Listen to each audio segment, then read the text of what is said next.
BSc part 1 के dear students, आज हम इनऑर्गेनिक केमिस्ट्री के अंतर्गत ए बी प्रकार के आयनिक यौगिकों की संरचना के बारे में बताएंगे।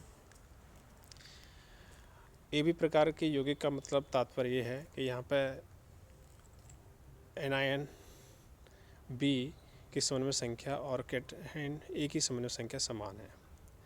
उदाहरण के लिए NaCl, sodium chloride, zinc sulphide, caesium chloride, इनमें समन्वय संख्या कैटायन तथा एनायन दोनों की समान है। सबसे पहले हम लेते हैं NaCl की समन्वय संख्या। NaCl के लिए त्रिज्या अनुपात यानी कि सोडियम आयन की त्रिज्या अपन क्लोराइड आयन की त्रिज्या का अनुपात जो है वो 0.52 है।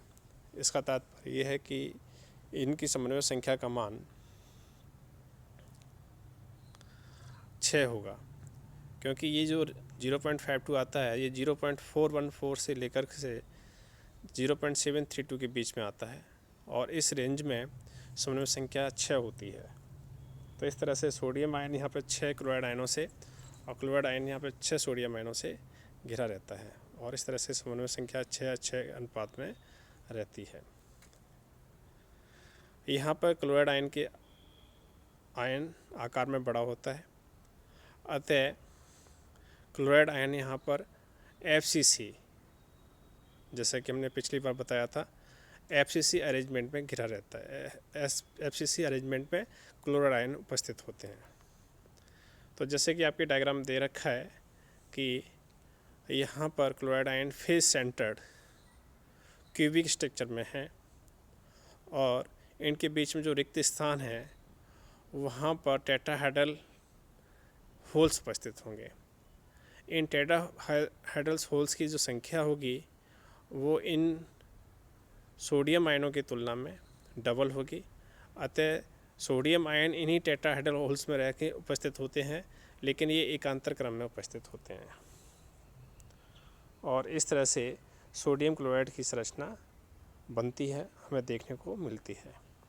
तो इस तरह से समन्वय संख्या के आधार पर, त्रिज्या अनुपात के आधार पर हम इनके आयनिक क्रिस्टल की संरचना बता सकते हैं कि किस तरह से इनका अरेंजमेंट होता है, किस तरह से सोडियम और क्लोराइड आयन उपस्थित होते हैं, इनका अरेंजमेंट किस तरह से है। दूसरी जो संरचना है वो जिंक सल्फाइड की संरचना है। जिंक सल्फाइड के लिए त्रिज्या अनुपात का मान 0.40 होता है, अतः ये जो त्रिज्या अनुपात है ये आता है 0.225 से लेकर के 0.414 के बीच में आता है, अतः इसके लिए समन्वय संख्या का मान 4 होगा, क्योंकि ये 0.225 से 0.414 के बीच में त्रिज्या अनुपात यदि रहता है तो उनके लिए समन्वय संख्या मान 4 होगा। तो इस तरह से यहाँ पर जिंक आयन 4 सल्फाइड आयनों से घिरा रहता है, सल्फाइड आयन भी 4 जिंक आयनों से घिरा रहता है।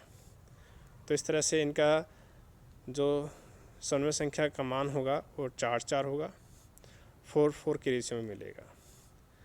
यहाँ पर जिंक सल्फाइड के लिए दो तरह की संरचना देखने को मिलती है, एक तो कहलाती है जिंक ब्लेंड संरचना और दूसरी है वुड्स-जाइट संरचना।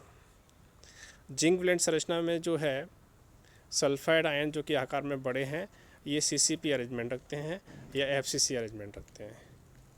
सभी के सभी सल्फाइड आयन FCC अरेंजमेंट में पाए जाते हैं। जैसे कि हमने पिछली बार बताया था FCC अरेंजमेंट किस तरह का होता है।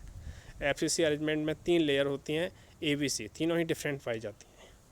तो इस तरह से यहाँ पे तीनों लेयर डिफरेंट हैं और ये इस तरह से अरेंजमेंट में पाए जाते हैं FCC में, और इनके चतुष्फलकीय होल्स जो बनेंगे वो उनकी संख्या कितनी होगी,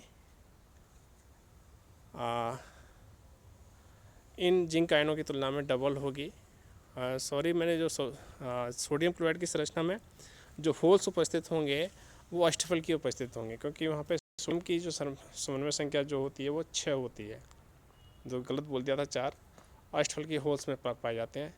यहाँ पर चतुष्फलकीय होल्स होंगे। जिंक सल्फाइड की संरचना में जो जिंक आयन उपस्थित होंगे वो चतुष्फलकीय होल्स में उपस्थित होते हैं और इनकी संख्या यहाँ पर चतुष्फलकीय होल्स की संख्या जस्ट डबल होती है, लेकिन यहाँ पे जिंक सल्फाइड एकांतर क्रम में इन होल्स में उपस्थित होंगे पाए जाते हैं। तो इस तरह से एफसीसी अरेंजमेंट में जिंक ब्लेंड में संरचना, एफसीसी अरेंजमेंट में सल्फाइड आयन उपस्थित होते हैं और उनमें एकांतर क्रम में जिंक आयन उपस्थित होते हैं। इस तरीके में जिंक ब्लेंड स्ट्रक्चर होती है। दूसरी संरचना जो है वुड्स रैडसन स्ट्रक्चर कहलाती है। यहाँ पर भी समन्वय संख्या 4 है। यहाँ पर सल्फाइड आयन जो उपस्थित होते हैं उनका अरेंजमेंट जो होता है वो एससीपी होता है, यानी कि हेक्सागोनल क्लोज पैकिंग, यानी कि ए बी टाइप का अरेंजमेंट यहाँ पे देखने को मिलता है इनके डिफरेंट टाइप्स के लेयर्स बीच में। और यहाँ पर जो नंबर ऑफ होल्स होंगे वो जिंक आयन के 2 टाइम्स होंगे, जैसे कि वहाँ पाए जाते थे ऊपर, वैसे यहाँ अरेंजमेंट होगा।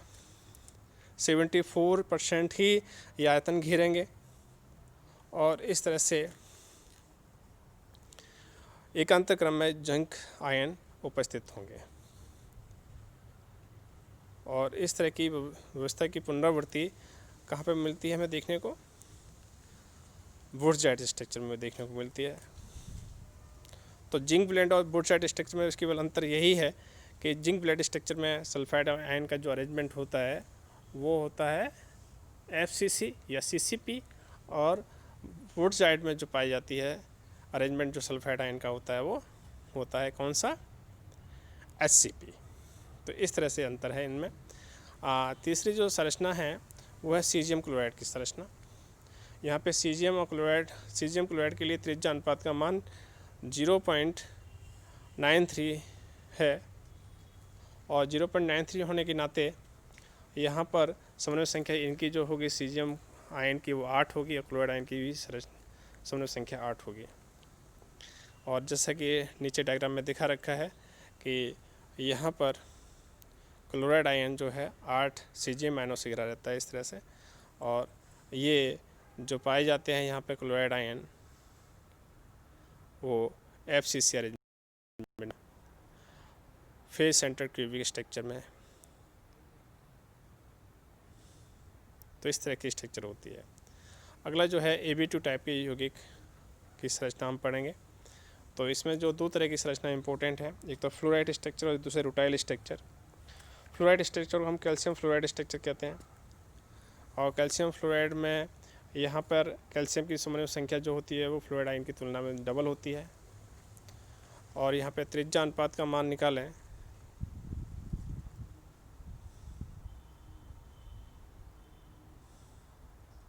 वो 0.73 आता है।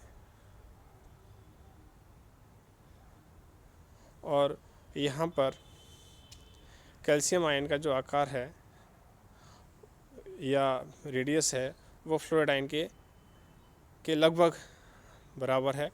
तो यहाँ पर जो होलो स्फीयर है उसको कैल्शियम आयन के द्वारा दिखा रखा है और जो सॉलिड स्फीयर है वो फ्लोराइड आयन। इससे पहले उल्टा कर दिखाते थे हम। तो यहाँ पे फ्लोराइड स्ट्रक्चर इस तरह से पाई जाती है।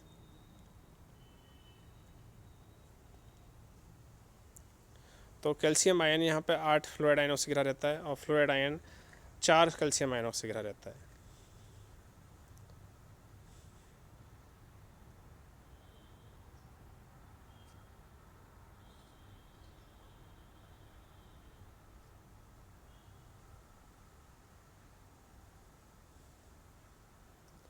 तो NaCl के विपरीत कैल्शियम फ्लोराइड में धनायन को यहाँ पे सॉलिड स्फीयर के द्वारा न दिखा करके होलो स्फीयर के द्वारा दिखाते हैं, और फ्लोराइड आयन को सॉलिड स्फीयर के द्वारा दिखा रखा है। और कैल्शियम आयन यहाँ पे उपस्थित होते हैं वो होते हैं FCC अरेंजमेंट में होते हैं, क्योंकि कैल्शियम आयन का आकार बड़ा है, त्रिज्या बड़ा ही है, अतः ये कैल्शियम आयन जो उपस्थित होंगे वो किस में उपस्थित होंगे? FCC अरेंजमेंट पे उपस्थित होंगे। और इनके बीच में जो होल्स उपस्थित होंगे उनकी संख्या जस्ट डबल होगी फ्लोराइड आयन की तुलना में, और सभी फ्लोराइड आयन जो उपस्थित होंगे वो चतुष्फल की आकृति वाले होल्स में उपस्थित होंगे। और इस तरह से समन्वय संख्या यहाँ पे कैल्शियम की 8 हो जाती है, क्योंकि सभी के सभी होल्स भरे हुए होते हैं। किसके द्वारा? चतुष्फल की होल्स सभी भरे होते हैं फ्लोराइड आयन के द्वारा, जो कि उनकी संख्या डबल में पाई जाती है और डबल यहाँ पे उपस्थित हैं। तो इस तरह की संरचना होती है फ्लोराइड स्ट्रक्चर, और ये कई सारे एल्कली मेटल ऑक्साइड और सल्फाइडों में इस तरह की संरचना हमें देखने को मिलती है। Second structure rutile structure titanium oxide structure है, जो कि सामने दिखा रखा है। यहाँ टाइटेनियम का समन्वय संख्या 6 है और ऑक्साइड के आयन की समन्वय संख्या 3 है, और इस तरह से ट्राइगोनल होल्स जो उपस्थित होते हैं उनमें जाकर के उपस्थित होते हैं कौन, टाइटेनियम। तो इस तरह से की स्ट्रक्चर रूटाइल में देखने को मिलती है। तो ये एग्जाम में पूछे जाते हैं, तो ये स्ट्रक्चर की प्रैक्टिस कीजिए। Thank you for listening.